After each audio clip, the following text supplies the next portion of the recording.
Hello and welcome to Keep Right On, a Birmingham City podcast brought to you from us here at Birmingham Live. I'm Brian Dick and I'm joined by my regular co-host and colleague Alex Dicken, and also by a special guest, BBC WM's Birmingham City reporter and so much more, Richard Wilford. Hello Richard, I'm going to come to you first. How are you? You well? Yeah, really good. Look, just enjoying the fact that we keep on watching this team win. I mean, Newcastle apart, and even that was a night full of joy. So still enjoying the ride under Chris Davis. Yeah, indeed. Alex, you good? Most definitely, yeah. After the biggest win in League One this season, can't be anything but good. So, yeah, might as well kick on straight to that, Brian. We shall, and this has to be right because I read it somewhere official last night. It's Blues' biggest home win since they beat Reading in 2014, 6-1, the Damari Gray hat-trick game. I'm staggered at that, and I suppose that goes some way to showing just what a bleak place St Andrews has been for a decade, but not anymore. Yeah, it took Chris by surprise, that start after the match as well. A wild start, and it could have been a lot more, couldn't it? I think with the penalty that Stansfield missed, I was looking earlier, he had 8 shots in that game last night, and he only scored the 1. So it could have been more. Dowell could have had a hat-trick before half-time. And it was, a really, really comprehensive performance against what must be said, quite a poor Cambridge team. Yeah, indeed. Richard, thoughts on Cambridge and Blues? But comparing that with the Reading game, by the way, that Reading game, as you and I recall, Brian, was a travesty of a result at 6-1 because it was never a 6-1 game, was it? But Last night was more than a 4-0 game. Didn't understand Cambridge's setup. I know they had to make a late replacement, but the guy who came in normally plays as their left-sided centre-back, so should have been fine. I don't know what they thought they were doing. They didn't seem to want to force Blues wide or force them through the middle or do any of the things that teams have done who've been moderately successful against Blues. I thought it was insipid. Second half, they came out with a bit more life and a willingness to kick other people's bodies, but it was the worst performance I've seen from any League One team this season. Yeah, I actually came away thinking that Cambridge Blues were closer to Newcastle than Cambridge were to Blues over those 2 games in terms of levels. Agree with that, Alex? 100%. Chris Davis has been very kind to Cambridge afterwards, saying that they're not the worst team in League One that he's seen this season, because they 100% are, from my perspective. Like Richard said, I can't think of a worse team. Obviously, we played Shrewsbury when they just picked up under Gareth Ainsworth and obviously beat Blues. So, that's kind of a game in isolation. But there are other teams that we've seen down at the bottom. Crawley, they're better than Cambridge for me. Burton Albion put up a little bit more of a fight on Boxing Day. I'd be massively worried if I was a Cambridge fan because they looked very, very poor in all aspects. I'm sure it's gone beyond worry. As Richard said, Blues had the absolute run of the place, didn't they? And it looked like shooting practice or attack on defence at times, Richard. Yeah, it's all a case of when they were going to get the first goal, and we thought they'd fold like a house of cards after that. I was working with Darren Carter, and it was just once that first goal came, and quite what Brophy thought he was doing. Even trying a shoulder barge in your own penalty area is a bit weird, but to do it on the byline like he did gave Blues the start they needed, albeit that Jay's penalty was not the most convincingly taken, as was then proven later.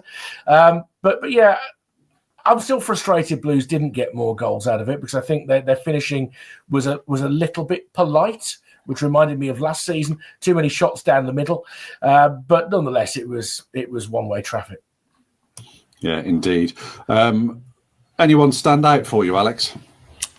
Keshi Anderson always stands out at the moment. I mean, he was quite instrumental in the 2 goals in the first half at the end with the cross for the own goal, and then a little dummy, although he did attempt to backheel it through to Dowell for the 3rd goal. Kieran Dowell, though, I mean, he was outstanding. He was my man of the match, and I think he won the official poll on the Blues Twitter account as well.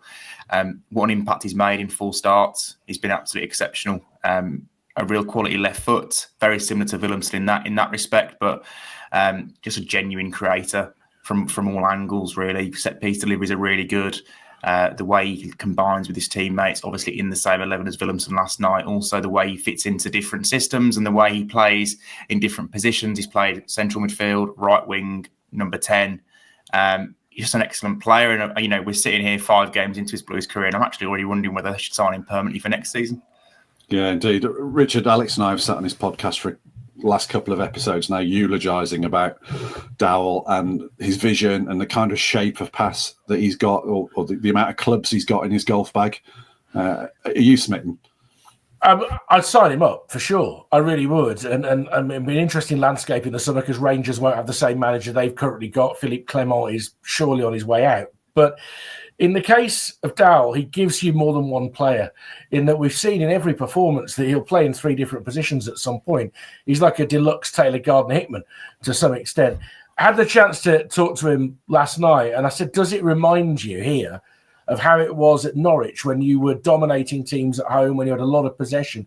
And he said, yeah, Daniel Farke, the post-COVID season when Pookie was playing up front, he says he and Grant Hanley, of course, was there at Norwich with him, have said this is so similar to that. I mean, that Norwich team were irresistible at home in the Championship, weren't they? And, a good team to watch as well. So he feels very much at home very quickly, does Kieran Dowell. Yeah, indeed. Anyone that comes up against Kieran Dowell just must feel overmatched in League One. We said in the last episode, he's just, it's silly to have a player of this ability in League One. So, yeah, it'll be interesting to see whether Blues can or indeed do go on and sign him. He's certainly a good player in the Championship, never mind at League One. Just looking quickly at the table and the promotion picture, which we'll come on to in more depth because we've got lots of takes and questions, and one particularly pertaining to when we think Blues will get promoted, and it is when now. 7 points clear of second, 11 clear of third placed Wrexham, who incidentally went through in the Virtue Trophy into the semi-finals last night with a scrappy win over Bolton. It's all going along swimmingly well, isn't it, Alex? Yeah, and just looking at that Virtue Trophy game, you can, it feels like it's going to be a Blues Wrexham final at Wembley. The EFL and all the broadcasts, I'm sure, would love that. Yeah, I mean, to be 14 games unbeaten now in the league, having not lost since November 23rd, Chris Davies really did take that defeat at Shrewsbury personally, didn't he? Blues have been exceptional since then. They found the right balance right across the field. They're probably more versatile than they were back then as well, because Davies has flipped it, hasn't he, with Cochrane being the fullback who has gone forward at times and Laird doing the opposite. So Blues are a more rounded team than they were back then. They're a more effective team, and the floodgates opened against Cambridge, and I think we might see more of those games where Blues, because of the additional creative qualities they've got in players like Dowell, can go and blow teams away. I wonder if the handbrake is going to be off permanently, Rich. Not handbrake's an unfair phrase to use, but shackles off. A bit more ambition, a bit more expansive. Is this the pattern going forward now? Do you feel? I think it's more when there's less pressure on them, and they've done the hard yards by getting 66 points on the board by this stage of the season. They've done the hard yards. I think there will be more games where they score 4 goals. I think they'll start doing it away from home from time to time as well. Again, very much reminiscent of Kenny Jackett's Wolves when they won promotion with that massive points tally. Second half of the season, they started blowing teams away because other teams are tired. You get to March, April time, tired bodies don't want to come up against Blues right now. And harking back to last night, we were in the press room when we found out the Blues starting 11, and we just looked at it and thought, Cambridge are in trouble now. When Gary Monk saw that, he'd have been expecting them to rest some players. But no. That was a gala 11 that was put out last night, and it made the whole evening inevitable. He will pick the strongest team he can for these league games because Chris Davies wants to be over the line as early as he can. Yeah, indeed.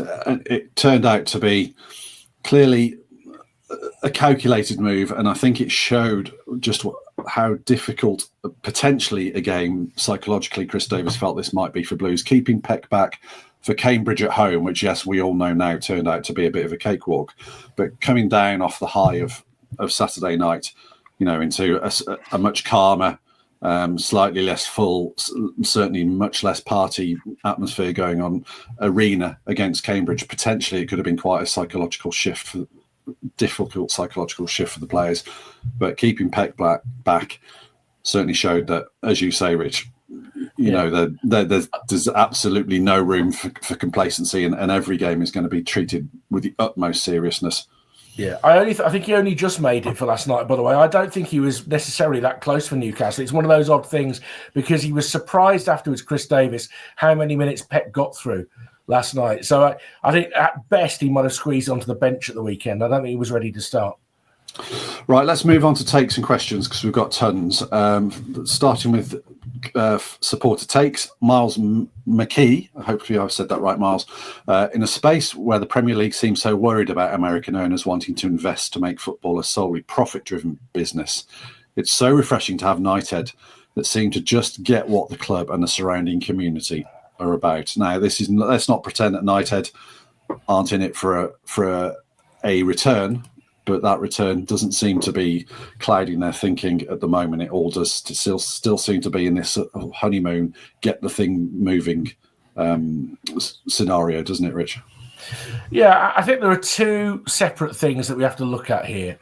One is that Knighthead, politically and in terms of engaging with supporters, have played their hand brilliantly since they took over, led particularly by Jeremy Dale's role within the foundation. They've reached out to supporters. They've made St Andrews a better place to go. They've done community projects that touch hearts. Things like Molly's birthday party a few weeks ago when Lucas Jukovic and Ethan Laird went. Fantastic. They've shown great ambition with the facilities they want for the future. They want to do things that may have a wider resonance and champion Birmingham around the world. All of that is absolutely great. However, we have to understand there will come a point where if this team is in the Premier League, Birmingham City are presumably going to be charging similar prices to what other Premier League clubs are at the moment. The gentrification of the Premier League is an interesting one, isn't it? You know, you see Haaland celebrating a goal in the Champions League last night in front of Man City fans who just sit there looking at him. There are no limbs, basically. You don't want to lose limbs from Birmingham City when they score a goal. So for me, the long-term vision of Knighthead is going to be really, really interesting about how they get a return on the big investment that they're making, not just in the football club, but in the city of Birmingham. Yeah, Alex, the long-term return is not just necessarily about how much money Birmingham City can produce, though, is it? You know, it's about the sports quarter and the, you know, the entertainment village that goes along with it, right? Exactly, and it's quite clear that stadium and the sports quarter won't just be used to host Birmingham City fixtures and Birmingham City women games. It'll be used to host major events like NFL, potentially music concerts. The idea of HS2 is clearly absolutely key to it as well, with Blues Birmingham, being in the centre of the country, because it can, you know, attract audiences from both sides, from London and, well, you know, if the HS2 does get to Manchester, then Manchester as well and the north. So that's probably where a lot of the money is going to come from as well. You know, Wagner's spoken about having a facility that is open every single day of the year with offices, restaurants, or entertainment, as he called it. So it's going to be an absolute goldmine financially for Blues, isn't it? And that money, you know, at least a good portion of it, we think, will go back into the football club, which means better players. Blues do better in the Premier League, hopefully. And that in turn brings in greater financial reward, doesn't it? Yeah, indeed. Let's move on to Stephen Barton's point. I like the way he, presumably meaning Chris Davis, gives nothing away. Very frustrating as a fan, but seeing Peck in the team last night was brilliant. Perhaps we could have surprised Charlton with it on Saturday, but at least he got some valuable minutes in.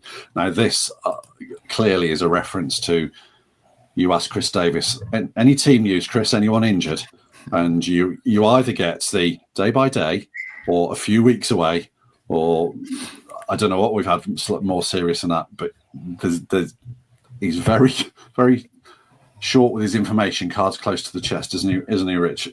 And rightly so, I guess. There is a balance between informing fans but not giving away competitive advantage, right?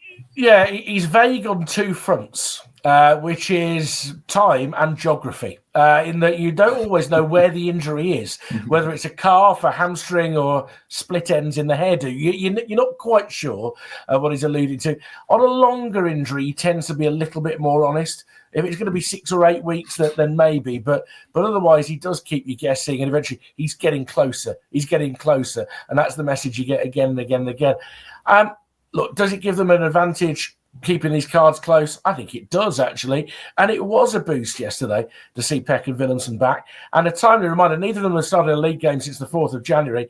A timely reminder of just how good they well. Yeah, Alex, many a time you've come back from a press conference and, you know, I've wanted some team news and I've read your copy and it's, couldn't you have asked him a follow-up or put a bit more pressure on? It's tough, isn't it? It's tough to get the information out. The thing is, you try with him, and he's not as bad as John Eustace. I mean, I remember doing a Eustace press conference, and he did 3 separate interviews, and in each of them, he gave a different time frame for a Lee Buchanan injury. One was 4 weeks, one was 5 weeks, the next was 6 weeks, and you kind of just all like, hang on, what do you mean at the end of it? Chris is quite. I feel like he's fairly honest in terms of the injuries. He's a little bit vague on time frame of short-term injuries, like Rich said. The good thing is he does actually let you know when those players are back. Like Willem had returned to training last week before the Newcastle game. He said he's available, and Peck's not available. So I think he's fairly good. He's not as bad as some. You can do your own calculations from back on the grass or back in full training, can't you? You know it's sort of 10 days or a couple of games or something like that. Interesting one. It is frustrating, but we all understand why he does it. Steve Poole, Charlton will come Saturday thinking they can stifle the midfield again and sneak a winner like at the Valley. Nathan Jones had a pretty effective game plan at the Valley, didn't he, Richard? I thought Charlton were outstanding, and they did clamp down on the centre of midfield. They come in massive form as well. 16 points from the last 6 games. Matty Godden is back to being the predator that he's been for most of his career, scoring goals for fun. So many of them little tap-ins and clips inside the 6-yard box. They're a really good side. I mean, they are the sort of team that certainly you'd fancy for the playoffs. I think they're going to be a horrible team to play in the playoffs. Nathan Jones has rediscovered his mojo at Charlton this year, and it's the hardest fixture that Blues have had in the league for some time. Yeah, I always think, I know Nathan Jones, he gets teased a little bit. He's an object of fun, isn't he, from fans outside of his clubs. But when he finds a club with a good fit or a squad of players with a good fit, he's very effective, I think, Alex. Yeah, he is. I mean, you've only got to look at Luton, the way he dragged them through the leagues. And that was a team of his making, wasn't it? He's clearly made Charlton in his own image as well. You see, look at Alfie May as a prime example. Alfie May is clearly not a Nathan Jones striker, is he? More physical options such as Matty Godden are. Interestingly enough, the player who caused Blues all the issues in that first game, Daniel Carnu, has barely had a look in since. Only a young striker, but he absolutely rinsed Blue centre-backs that day with his pace. He's barely had a look in, but they have been very effective, like Rich said, and have found form at the right time of the season, in the final 15, 20 games. So I think they probably will make the playoffs. They were my pre-season pick for promotion, one of them anyway. So, I'm not surprised they've come through. Just to add, just checking who were the centre-backs that day, it was Bielik and Clara. So, it'll be interesting to see whether Nathan Jones remembers the success that Daniel Carnu had against Blues. Blues are further on in their development as well. Questions. This is one that we've been kicking around before we came on air from Kaz Layton.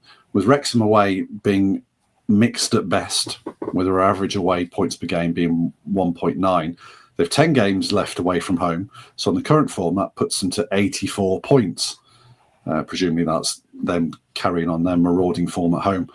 What's the earliest you think Blues could be promoted? Given we're only 6 wins away from that total, the total of 84 points. Rich, do you want to have a go for this? I've actually done some calculations. Yeah, you've done the maths, haven't you, Vorderman? So we'll find out what you come up with in a bit. But not as soon as you think, because of the 3 points for a win. So, to get promoted with 6 games to go, you've got to be 18 points clear of third. That's hard, but I think Blues might do it. You might be looking at 8 games to go. Potentially is the maximum, but that's 24 points clear of third place. So it's somewhere between 6 and 8 games to go. So you're looking, it could be by the end of March, couldn't it? Yeah, absolutely could. And that's what the math says. Alex, go on before I bore everyone to tears again. Yeah, I've looked at some of the numbers over the last 10 years as well, Brian. I know you're going to bring up in more detail, but 90 points is normally a good total for automatics. A lot of teams have done it with less. That's what, 8 wins. Blues would only need 8 wins from 18 games. My eyes now are probably on that points record, which would be 12 wins and 2 draws from the final 18 to get 104 points, which would beat Wolves from 13-14. So I think Blues have got every chance of doing that now. Yeah, your projections have always been way ahead of the rest of us anyway, Alex. You had them promoted after one game.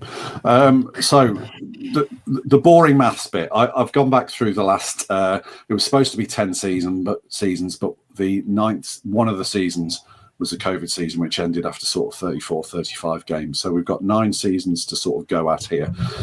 Just run through the team that finished third in each season and how many points they accrued, which obviously Blues would need to exceed to be sure of promotion. So Bolton were third with 87 last season.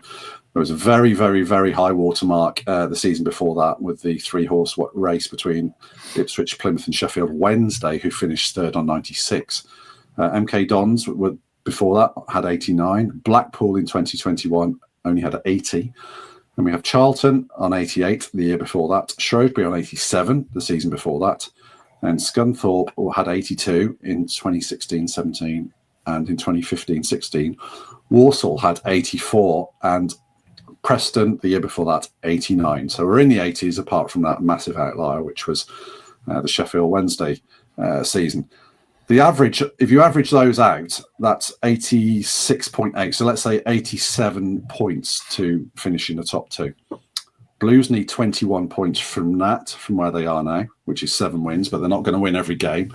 So if we look at those 21 points and average them out over their current points per game average, which is 2.3, that's about 9 games, which leaves us in 9 games' time either Stevenage away on March the 22nd or Shrewsbury at home on March the 29th. So any observations on that, or are you all asleep? Well, there's slight false maths at the end of it, isn't there? Because Blues will get to that points total, but they won't necessarily be officially promoted at that point because other teams technically should catch them. They're just not going to. Correct. I think that's the point. So in terms of being mathematically promoted, it may slip into April, but we will see. But, it's there or thereabouts, isn't it? Yeah, indeed. Alex, any observations? Not really more than what you both said.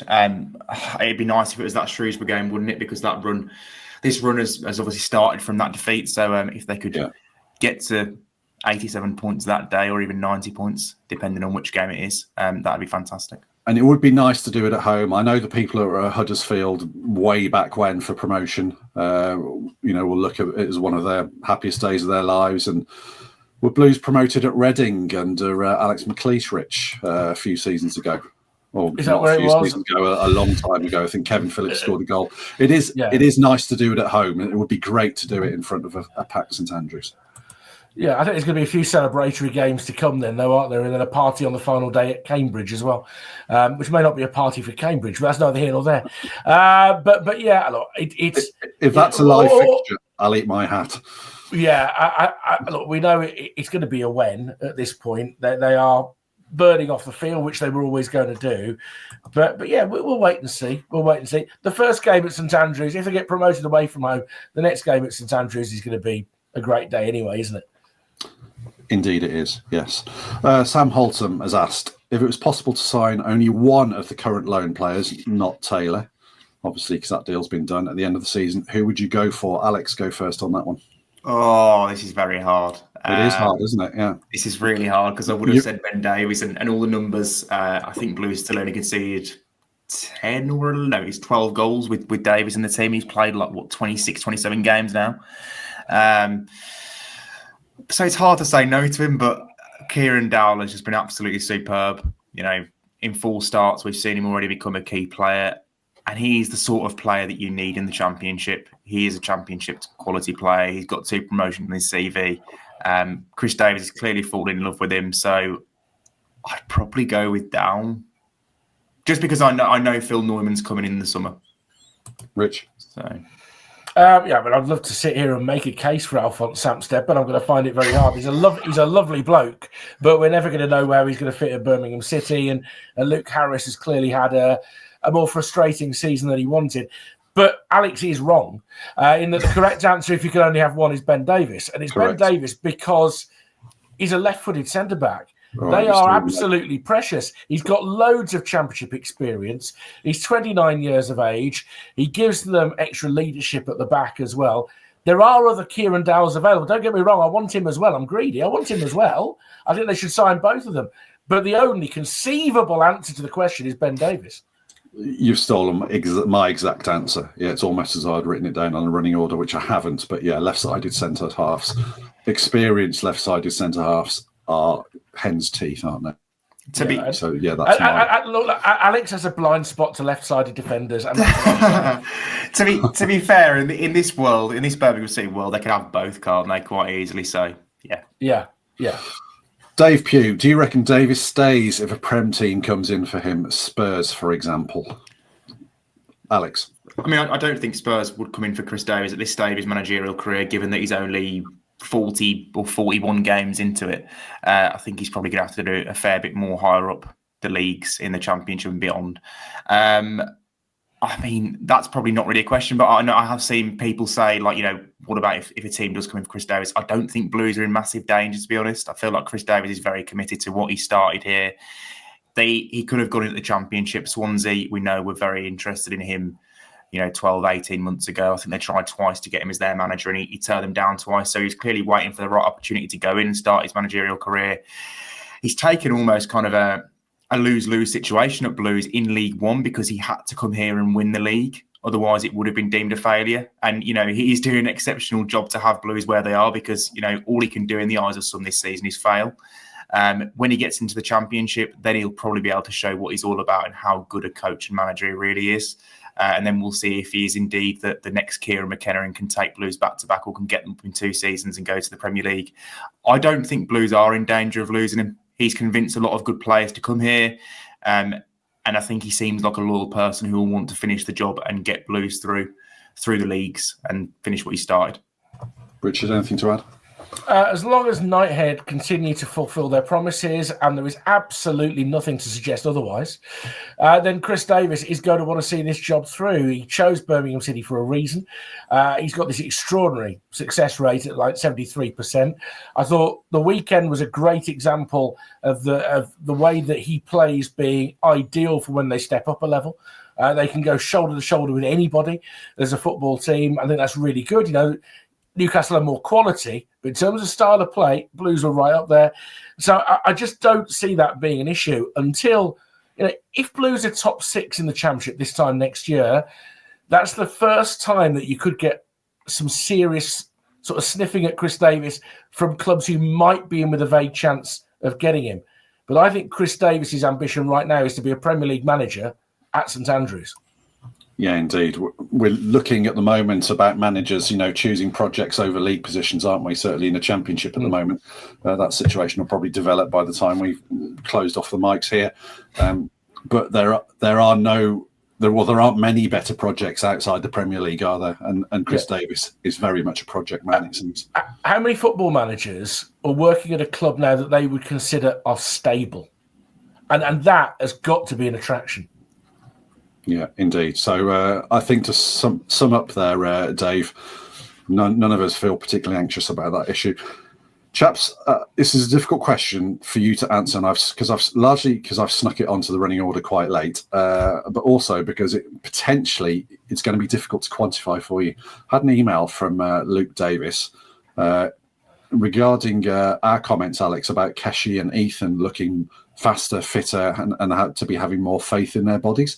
So Luke has asked, is this the impact of Alex Guerrero and the Tom Brady fitness and recovery program? The injuries don't seem to be the running muscle injuries that we've seen previously. Can either of you, Alex, you go first, shed in any insight into the value that the Alex Guerrero and the TB, what is it, TBX? Is that the TBRX? Yeah, TBRX. That whole setup is having on Davis's squad. Yes, I mean, Chris Davis has talked about it before, saying that Brady's main influence on the first team squad has been in terms of recovery and giving his ideas and insights there. Obviously, Brady has stationed Alex Guerrero at Blues training base, and I can say that Guerrero has been at Blues training ground an awful lot recently.